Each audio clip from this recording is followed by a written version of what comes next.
The night hunter no one could ever catch. He appeared only at night. A shadow, a whisper, a presence that moved between houses like smoke drifting through the dark. People called him the night hunter because no one ever saw his face and no one could ever catch him. But for nearly 10 years he terrified an entire region with a series of mysterious break-ins, disappearances, and strange signs that made people believe he wasn't just a criminal. He was something far darker. The story begins in 1997 in a quiet rural town on the outskirts of Montana.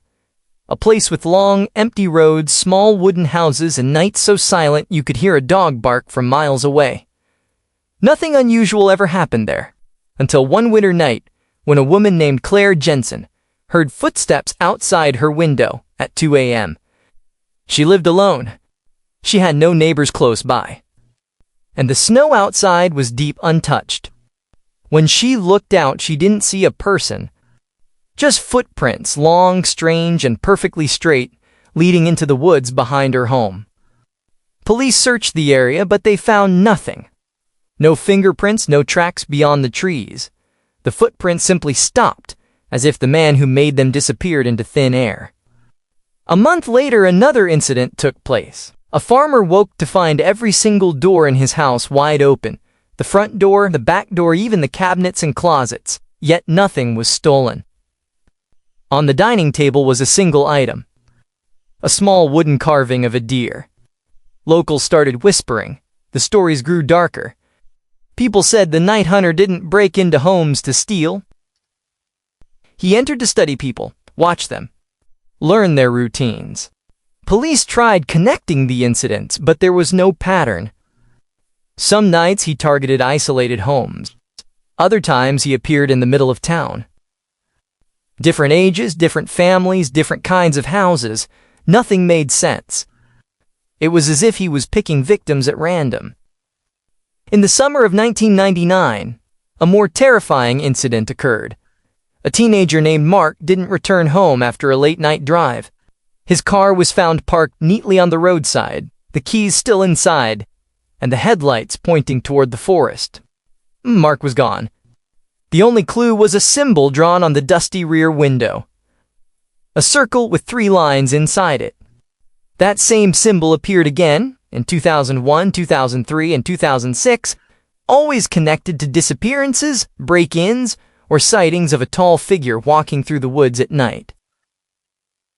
People living there believed the night hunter marked his territory, like a predator leaving signs for anyone brave enough to understand. Authorities formed task forces. Helicopters searched the forests. Dozens of officers patrolled the small towns. But the night hunter moved like a ghost, always one step ahead, leaving only shadows and fear behind. Some victims claim they only caught a glimpse of him. Tall man wearing dark clothing. No mask, no hat, but his face always hidden in shadow, even in the beam of a flashlight. As if the darkness itself protected him. One woman, an elderly resident named Ruth, reported something chilling.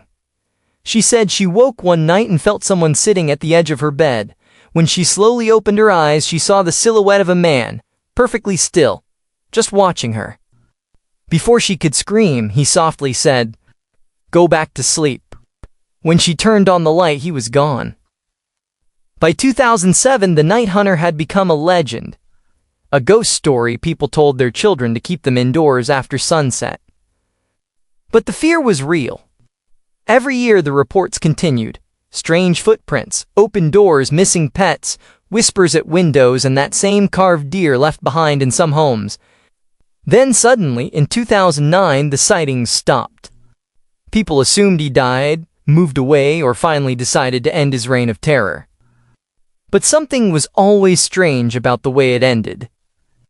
Because on the final night he was ever seen, a man driving down an empty road spotted someone walking alone. A tall figure dressed in black carrying something under his arm. As the driver slowed, he saw it clearly. The object was a small wooden deer. When the headlights flashed across the man's face, there was nothing. No eyes, no nose, just darkness. The driver blinked and the figure vanished. No footprints, no sign, nothing on the road but silence. To this day, the night hunter remains one of the most mysterious unsolved cases in American history. No identity, no motive, no arrest. Some say he was a skilled criminal. Some say he was a hunter who lost his mind. And some still believe he was not human at all.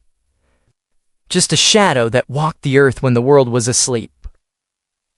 And if you ever drive through Montana late at night, locals say you might still see him, walking along the tree line, carving a small wooden deer, waiting for his next victim.